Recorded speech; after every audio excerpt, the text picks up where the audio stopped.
11 conseils un peu inhabituels pour pimper votre masturbation. C'est la deuxième vidéo que je fais sur la masturbation et donc dans celle-ci je vous partage des conseils vraiment plus concrets sur comment avoir plus de plaisir et de sensations pendant que vous vous masturbez.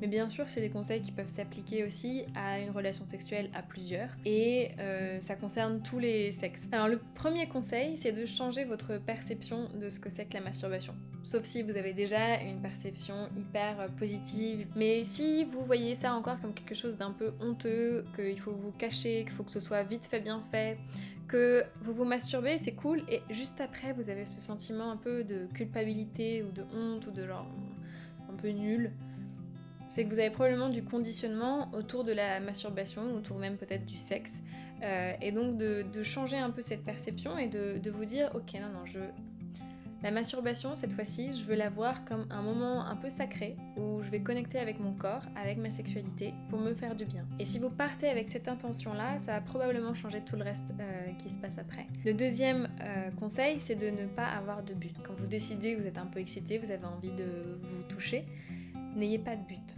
Alors c'est difficile à dire parce que bien sûr, on veut jouir, on veut avoir un plaisir.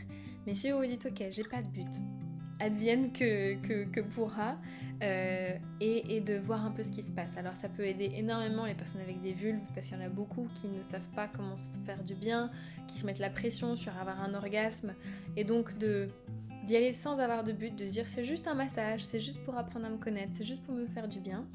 Mais les personnes qui ont des pénis aussi, parce que vous pouvez avoir le stress de pas arriver à bander par exemple, ou si vous êtes quelqu'un qui éjacule un peu précocement comme on dit, ça peut aussi vous aider dans la masturbation d'y aller sans but et de vous dire ok, il n'y a pas de but, si je jouis vite c'est pas grave, si je jouis lentement c'est pas grave non plus, je veux juste profiter de ce moment où je connecte avec mon corps et je me fais du bien. Troisième conseil, c'est de toucher tout votre corps. Tout votre corps peut être une zone érogène et donc vraiment prenez le temps de toucher vos cheveux, de toucher toute votre peau, peut-être utiliser une huile de massage ou de l'huile de coco pour vous masser un peu tout le corps et ça va vous réveiller vos sensations un peu partout, ce qui est du coup beaucoup plus agréable. Le quatrième conseil, c'est si vous avez des endroits de votre corps que vous trouvez un peu plus sensibles.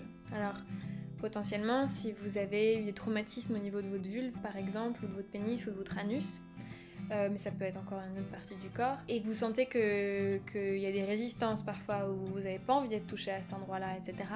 Et bien même quand c'est vous avec vous-même, quand vous arrivez sur cette zone, demandez-lui « Est-ce que je peux te toucher ?»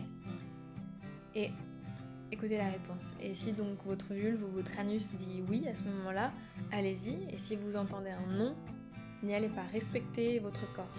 Et de faire ça, ça va vraiment créer une relation avec votre corps de respect et de confiance. Et donc petit à petit, parce qu'il y a plein de fois où on a couché avec quelqu'un où en fait on n'avait pas vraiment envie, et c'est à chaque fois des moments où on se fait du mal et où notre corps se sent un peu trahi, on l'a pas protégé, on l'a pas suivi, et donc de se demander comme ça la permission à ces moments-là, ça va créer vraiment une relation de confiance avec vous-même. Le cinquième conseil, c'est d'aller doucement. Vraiment, allez-y lentement.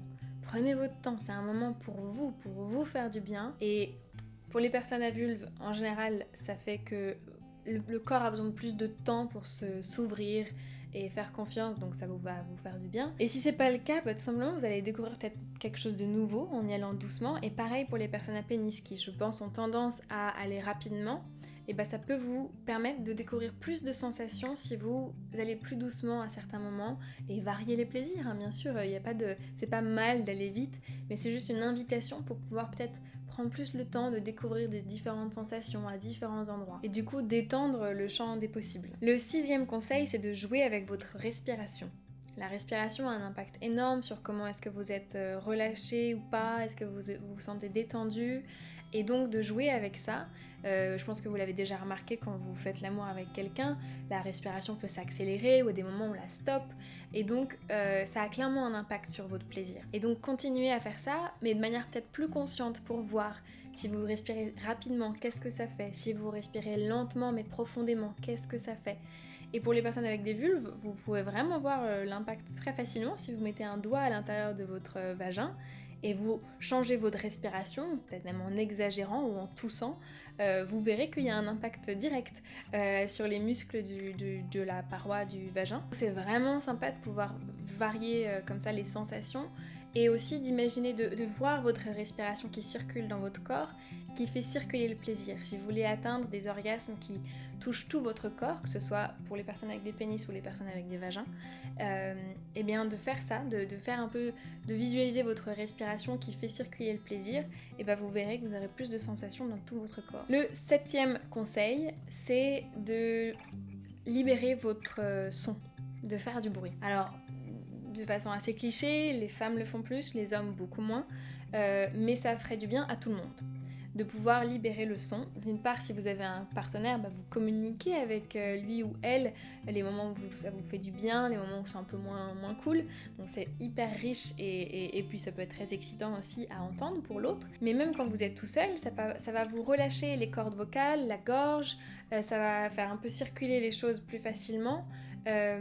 Et ça peut vous exciter aussi. Donc vraiment je vous encourage à le faire et à voir ce que ça fait. Ça m'amène au 8e conseil qui est d'accepter toutes les émotions. Le sexe peut amener plein d'émotions différentes.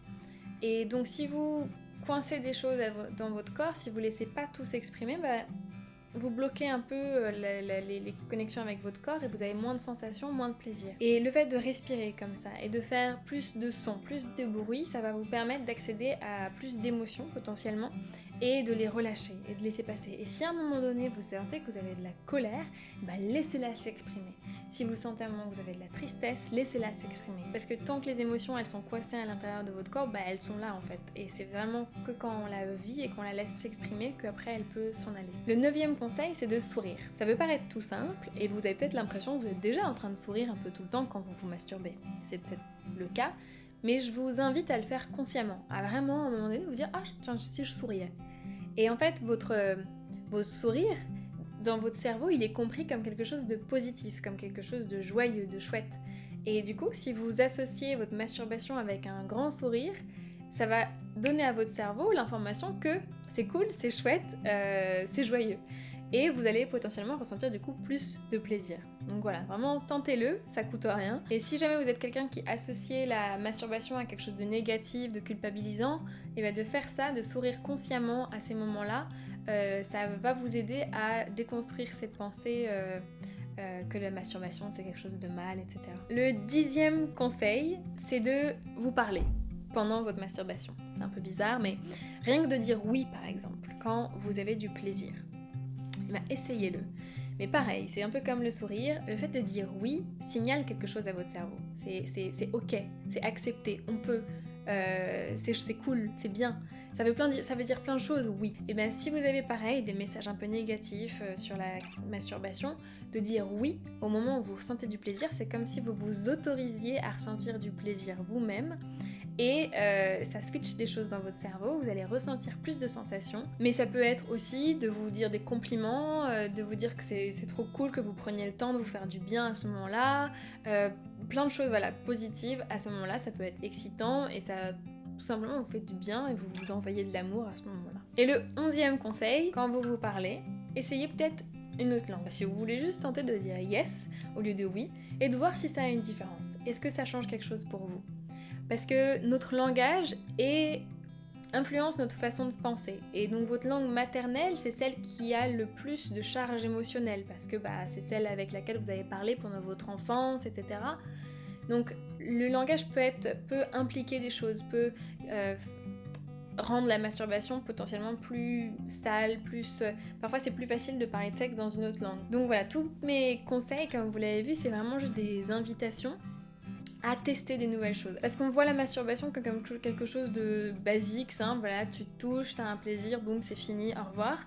Alors que ça peut être beaucoup plus, ça peut être vraiment un moment un peu sacré où vous vous faites du bien, vous prenez soin de vous et vous pouvez aussi déconditionner des choses qui se passent dans votre cerveau sur comment vous pensez sur le sexe et la masturbation. C'est vraiment un moment qui peut être hyper riche. Dites-moi dans les commentaires si y a un des conseils qui vous intéresse. Et puis moi je vous souhaite une très bonne journée et puis à la prochaine.